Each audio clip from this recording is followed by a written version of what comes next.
One of them was Lieutenant Colonel Douglas Kurth, who was flying a single-seat FA-18 fighter jet when he was contacted by the Princeton. He was instructed to investigate an unknown target approaching from the south. The Princeton also wanted to know if he carried any weapons, to which the answer was no. Kurth made his way to the specified coordinates but did not pick up anything on sensors. As he looked down towards the ocean, however, his attention was immediately drawn towards a turbulent patch of water. Kurth claims to have seen a roundish disturbance on the ocean, which appeared as though something was submerged just below the surface. It reminded him of a submarine or ship slowly sinking into the ocean.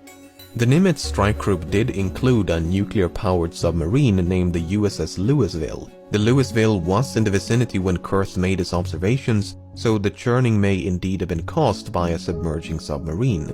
If not, then whatever was in the water managed to evade detection by the Louisville's extremely sensitive sonar.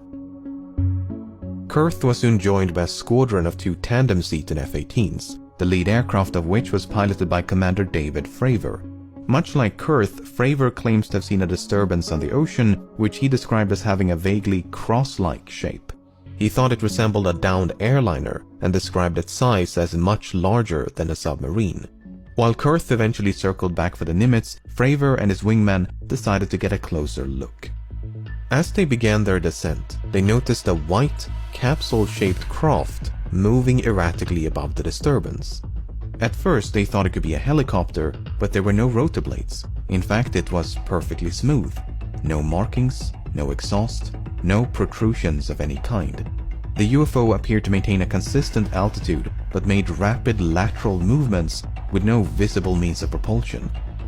According to Fravor, it was a bit smaller than an F-18 and resembled a giant mint of Tic Tac. As Fravor continued to descend, his wingman decided to maintain altitude and kept watching from above. Flying in a spiraling downward motion, Fravor was getting closer and closer until suddenly the UFO realigned its axis and began to climb at an incredible rate of speed. Both of them were now flying in a circle. The UFO was coming up while the F-18 was going down.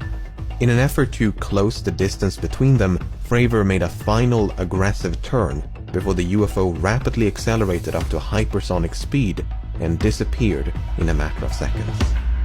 As they looked down towards the ocean, it was now perfectly calm. Okay, but what about the video? Well, so Fravor and his wingman made it back to the Nimitz. They landed and ran into a different flight crew preparing to head back out. They told them what they had seen and to be on the lookout for anything out of the ordinary.